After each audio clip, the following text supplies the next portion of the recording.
আচ্ছা বল্টু, বলতো একটা ছাতার নিচে 10 জন দাঁড়িয়ে আছে, কতজন ভিজবে? স্যার কেউই ভিজবে না। কিভাবে? স্যার আপনি তো বলেননি যে বৃষ্টি হচ্ছে, তাহলে ভিজবে কেন? বল্টু, তোর কি হয়েছে? স্যার আমার বাম গালে ব্যথা হচ্ছে। আচ্ছা এদিকে আয়, হাত বুলিয়ে দিচ্ছি, সেরে যাবে। স্যার আমার পাইলসেরও সমস্যা আছে, সেটাও কি সারবে? বলো তো বল্টু, মেয়েদের লজ্জা বেশি না ছেলেদের লজ্জা বেশি? ম্যাডাম অবশ্যই ছেলেদের। কিভাবে? ম্যাডাম সব ফিল্মে মেয়েরা হাফ প্যান্ট পরে, কিন্তু ছেলেরা পরে ফুল প্যান্ট। মনে করো একটা আম গাছে 16টা কলা আছে, সেখান থেকে 13টা জাম্বুরা পেরে নেওয়া হলো। গাছে কয়টা লেবু বাকি থাকবে বলো তো দেখি? স্যার 9টা হাতি। বাহ, তুমি কিভাবে জানলে? কারণ স্যার আমি সকালে ছাগলের ডিম দিয়ে ভাত খাইছি। বলো তো বল্টু, তুমি বড় না তোমার বাবা বড়? আমি ম্যাডাম। তুমি কিভাবে? ম্যাডাম আমি এখন আর আমার মায়ের সাথে ঘুমাই না, কিন্তু বাবা এখনো মায়ের সাথে ঘুমায়। আচ্ছা বল্টু, বলতো টাকা ও জ্ঞান এই দুইটার মধ্যে তুই কোনটা চাস? স্যার টাকা চাই। আমি হলে তো জ্ঞানই চাইতাম। যার যেটার অভাব সে তো সেটাই চাইবে স্যার। তুমি বড় হয়ে কি করবে বল্টু? ম্যাডাম বিয়ে করব। না, আমি বোঝাতে চাচ্ছি বড় হয়ে তুমি কি হবে? ম্যাডাম জামাই হব। আরে আমি বলতে চাইছি তুমি বড় হয়ে কি পেতে চাও? ম্যাডাম বউ পেতে চাই। গাধা, তুমি বড় হয়ে মা বাবার জন্য কি করবে? ম্যাডাম বউ নিয়ে আসবো। গর্ধব একটা, তোমার মা বাবা তোমার কাছে কি চায়? ম্যাডাম নাতি নাতনি চায়। হে খোদা, তোমার জীবনের লক্ষ্য কি? ম্যাডাম বিয়ে করা। বল্টু, তুমি ইতিহাসে কাকে বেশি ঘৃণা করো? স্যার ঈশ্বরচন্দ্র বিদ্যাসাগরকে। কেন, উনি তো একজন মহান ব্যক্তি ছিলেন। চাইছিলেন উনি যদি বাল্যবিবাহ না বন্ধ করতেন তবে এতদিন আমি বউ নিয়ে সুখের সংসার করতাম। বলো তো আম উপরের দিকে না পড়ে নিচের দিকে পড়ে কেন? ম্যাডাম উপরে খাওয়ার মানুষ নেই তো তাই। এই শিখেছিস? আচ্ছা বল, লোহার তৈরি জাহাজ পানিতে ভাসে, কিন্তু লোহার টুকরো পানিতে ভাসে না কেন? লোহার তৈরি জাহাজ ভেসে থাকে কারণ এর চালক আছে, কিন্তু ম্যাডাম লোহার টুকরোর কোনো চালক নেই, তাই এটি ডুবে যায়। বল্টু পড়া শিখছ? জি স্যার শিখছি। আচ্ছা টুইঙ্কেল টুইঙ্কেল কবিতাটা বলতো। টুইঙ্কেল টুইঙ্কেল লিটল স্টার, আমার টাকা মেরে দিছে headmaster. Up above the world so high, আমার টাকা মেরে তুই পালাবি কোথায়? আচ্ছা ডার্টি ওয়ার্ড দিয়ে একটি বাক্য রচনা করো তো। ঘুম থেকে উঠতে দেরি হওয়াতে সবসময় স্কুলে আসার পথে আমাকে দৌড়াতে হয়েছিল। এ কি, বাক্যটিতে তো ডার্টি ওয়ার্ড একটিও নেই। মানে ম্যাডাম দৌড়ানোর সময় অনেকগুলো পা দিয়েছিল। কিরে বল্টু, তুই নাকি এখন মদ খাওয়া শুরু করেছিস? জি স্যার কথা সত্যি। তুই তো জানিস এটা ভীষণ ক্ষতিকর। জি স্যার জানি। তাইলে খাচ্ছিস কিসের জন্য? স্যার প্রেম করে সেকা খাইছি। ও আচ্ছা, তাইলে বল দেখি প্রেম আর মদের মধ্যে সম্পর্ক কি? স্যার মদ খাওয়া বেশি হলে ছেলেরা বমি করে, আর প্রেম বেশি হয়ে গেলে মেয়েরা বমি করে। খোকা, তোমার বাবা কি করেন? আমার বাবা মা যা বলেন তাই করেন ম্যাডাম।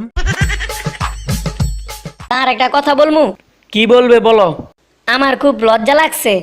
লজ্জার কি আছে বলো। আস্তে বলমু না জোরে বলমু? আরে বেটা যা বলবি জোরে বল, সবাই শুনুক। স্যার আপনার প্যান্টের চেইন খোলা। এই বল্টু, জীবনে কয়টা বই পড়েছিস? ম্যাডাম এখনো তো মরিনি, তাই বলতে পারবো না। আচ্ছা বল্টু, বলতো আমরা কেন আগে বিদ্যুৎ চমকানো দেখি আর পরে মেঘের গর্জন শুনি? স্যার কারণ আমাদের চোখের অবস্থান কানের আগে। বলতো আমরা কিভাবে আমাদের স্কুল পরিষ্কার পরিচ্ছন্ন রাখতে পারি? ম্যাডাম আমরা ক্লাস না করে বাসায় বসে থাকলেই হয়। আর আপনি তো অনেকক্ষণ প্রশ্ন করলেন, এখন আমার একটা প্রশ্নের উত্তর দিবেন? হ্যাঁ বল, তোর কি প্রশ্ন? স্যার বলেন তো আমি হই কিন্তু দুই, এর ইংরেজি কি হবে? এটা আবার কি হলো? বলেন না স্যার। I am বাট্টু। বল্টু তুই কিছু প্রশ্নের উত্তর দে। কি প্রশ্ন? তোমার স্যারের নাম কি? জানি না স্যার। তোমার আব্বু কখন বাড়ি থেকে বের হয়? জানি না স্যার। তোমার আব্বু কত স্পিডে গাড়ি চালায়? জানি না স্যার। মুরগি কি পারে? জানি না স্যার। কাল তোমার আব্বুর কাছ থেকে সব জেনে আসবে। বল্টু তুমি শুধু উত্তর বলো। আবুল স্যার প্রতিদিন সকালে ফুল স্পিডে ডিম পাড়ে। বল্টু বলতো দেখি সম্রাট শাহজাহান কোথায় মারা গিয়েছেন? স্যার ইতিহাস বইয়ের 70 পৃষ্ঠায়। বলো তো কৃপণ কাকে বলে? ম্যাডাম, যাকে 100 মেসেজ দিলেও রিপ্লে করে না তাকে কৃপণ বলে। খুব ভালো, একটা উদাহরণ দাও তো। যেমন আপনার মেয়ে ম্যাডাম। কিরে কি খাস? Sir ice cream.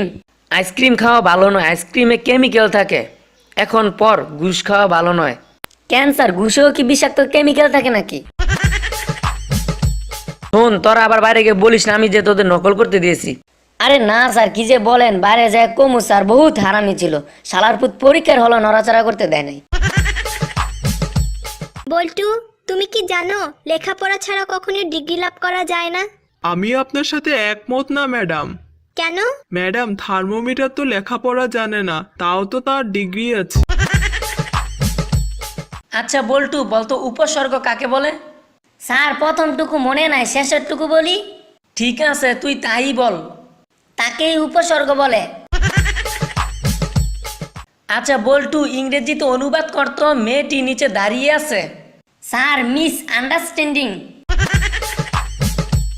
আমাদের এই ক্লাসে বল্টুই সবচেয়ে ভালো ছাত্র।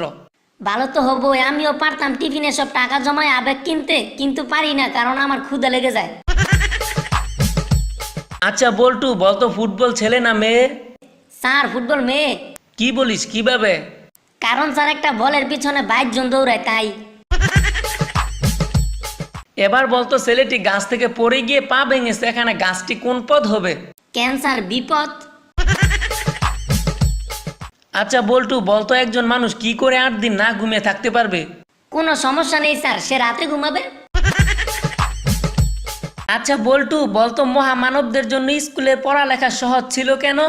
স্যার কারণ তাদের পড়ার মাঝে কোনো ইতিহাস ছিল না। চাকরি যে করে সেই চাকর, তবু আমরা চাকরি বলি কেন? স্যার নিজেকে সান্ত্বনা দেওয়ার জন্য। কিরে বল্টু তুই কি রুশ ভাষা বুঝিস? বাংলা করে দিলে বুঝি স্যার। আচ্ছা তোমরা কিভাবে পড়ো? স্যার আমি ঘুমিয়ে পড়ি। ঘুমিয়ে পড়স মানে কি বলছো সেসব? স্যার অনেক ভেবে চিনতে দেখলাম প্রেমে পড়ার চেয়ে ঘুমিয়ে পড়া শরীরের জন্য অনেক উপকার, এতে শরীর ও মন উভয়ই ভালো থাকে। আচ্ছা এবার বলতো কোন জিনিসটি দেখতে একটি অর্ধেক আপেলের মতো? স্যার আপেলের বাকি অর্ধেকটি। কেলিনু শৈবালে বুলি কমল কানন, এই লাইনটির অর্থ কি? দোষটা কমল আর কাননের ছিল, কিন্তু আমি ভুল করে শৈবালকে কেলিয়ে দিয়েছি। আচ্ছা বল্টু সমাস কর শুভেচ্ছা। সুবার পেটে আমার বাচ্চা স্বীকারোক্তি সমাস। হ্যালো বন্ধুরা, আমাদের ভিডিওটি যদি তোমাদের ভালো লেগে থাকে অবশ্যই লাইক, কমেন্ট এবং শেয়ার করো। আর হ্যাঁ, তোমরা তো জানো আমি বল্টু। আমার নতুন নতুন জোকস ভিডিও পেতে আমাদের চ্যানেলটি সাবস্ক্রাইব করো আর পাশে থাকা বেল আইকনটি চেপে দাও। ধন্যবাদ।